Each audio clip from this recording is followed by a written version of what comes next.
Hello guys, pag-usapan lang natin si Alden Richard at Catherine Bernardo. Ganito sina Alden at Catherine sa Canada kapag nagutom. Kahit madaling araw pa lang, gutom na gutom yan. Grabe nga naman guys, no?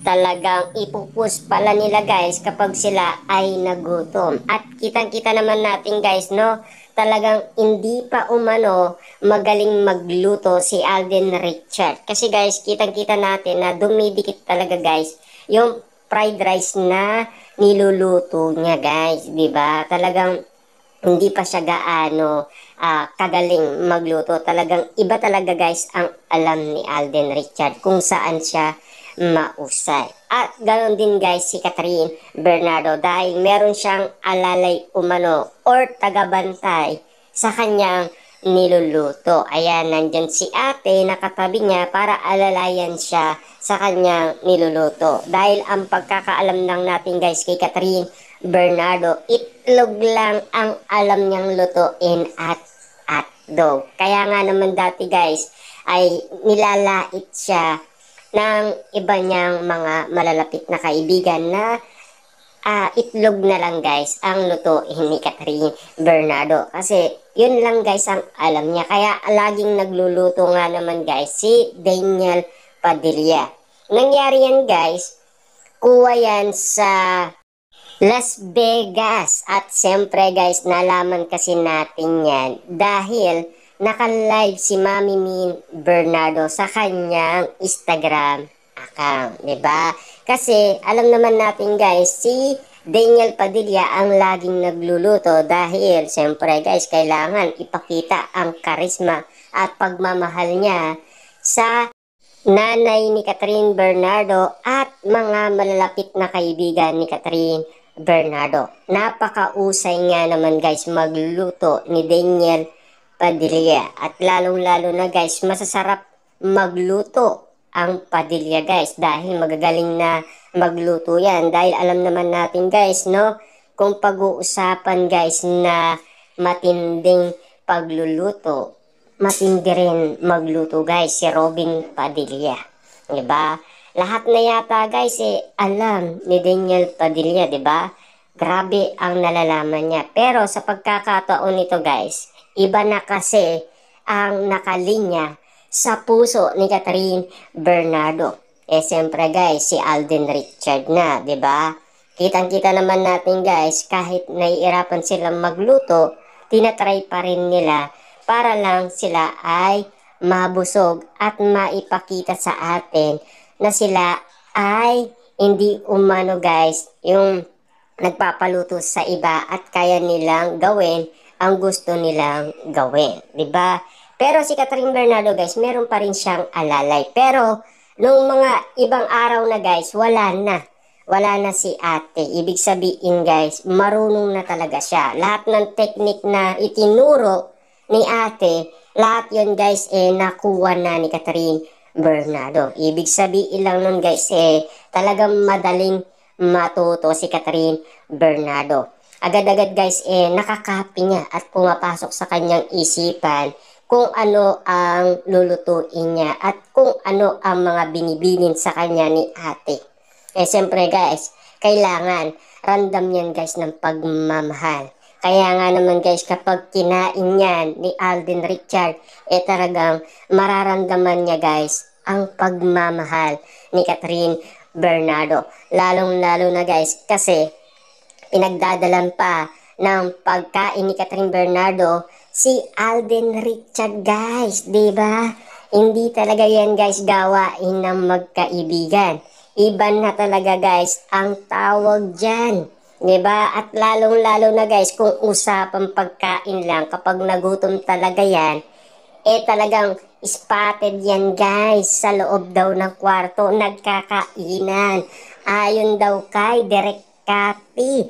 Gusto pa nga daw pagalitan guys kaso nga lang galo na lang ni Direk Cathy sa dalawa yan. Kasi kitang-kita naman natin guys na kapag daw nagutom yan, talagang kumakain ng kumakain. At lalong-lalo na guys, kapag usapan pagkain, hindi magpapauli ang dalawa. Ganyan daw sila katakaw, 'di ba? Kaya nga naman guys, kung mapapansin niyo kung papaano nga naman bilis bumalik ang pangangatawan ni Catherine Bernardo. Dahil siyempre, kung kasama niya nga naman guys si Tisoy na laging gutom at sasabayan pa ni Catherine Bernardo. Siyempre guys, doon pa lang sa kinakain nila, mabubusog ka na at lalong lalo na guys, kasama niya pa ang solid na manliligaw sa kanya. Diba? Siyempre, ramdam nila guys ang pagmamahalan at bonding moment na silang dalawa mismo ang magkasama. Malaking bagay yun guys kasi maraming nagsasabi guys na yun ay bonus na lang kay Alden Richard para ipakita niya guys ang kanyang tunay na pagmamahal. Siyempre guys, no, ang dalawang manliligaw ni Catherine Bernardo, siyempre matatalo sila dahil si Alden ang nandoon at wala sila at pinapanood na lang nila kung ano ang nababalitaan nila na pwede nilang makita. Kasi iba na rin kasi guys ang kinikilos ni na Catherine Bernardo at Alden Richard. Base sa mga pinapakita nila, base sa mga sinasabi ng mga netizens na iba na ang galawan cat din. Iba na rin ang moves nila. Medyo kakaiba na. Pero ang tanong dito guys, kung ganyan pa rin sila after ng kanilang movie. Para walang ibang sinasabi guys ang mga netizens patungkol umano sa promotion at hanggang pakilig lang daw sina Catherine Bernardo at Alden Richard. Kita nyo naman guys, no, may itlog pang niluto umano si Alden Richard kahit madaling araw na. At siyempre guys, alauna pa lang guys, talagang gising na sila sa Canada. Talagang alerto nga naman sila guys. At alam naman natin kasi guys, no, si Alden hindi nalilate yan guys kapag siya ay may shooting kasi naka-alerto kagad siya. Lalong-lalo na guys, no, sa alakda na noong siya ay bagong artista pa lang, talagang subok mo na guys si Alden Richard. At pinagdaanan pa nga nila guys na matulog sa mga upuan ni Mami Teng kasi wala nga silang lugar sa mga tent. Ganyan umano guys kasipag si Alden Richard. Wala sa kanya kung saan man sila matutulog. Basta't ang importante guys, maging artista siya at matulungan niya ang kanyang pamilya. Yun kasi ang kanyang pinangako sa kanyang ina. Dahil guys sa kanyang usay at kagalingan, siya ay sumikat at nagkaroon ng pangalan. Hanggang ngayon guys, kitang-kita naman natin, mainit ang pangalang Alden Richard at Catherine Bernardo. Pero mas lalo pang iinit yan guys kasi nagsisimula na sila dahil solong-solo niya na guys si Catherine Bernardo. Diba? Kahit anong oras na isagawa ng management ang kanilang collaboration, pwede.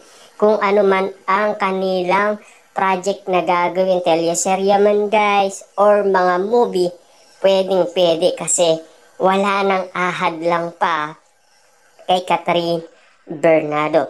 Na alam naman natin kasi guys, ang pangalang Kat din ay nag-iinit na sa maraming tao. At kung mapapansin niyo guys, nandyan ang oras na pinakita ni Joros na madaling araw na nga naman kasi at gutom na gutom pa si Tisoy.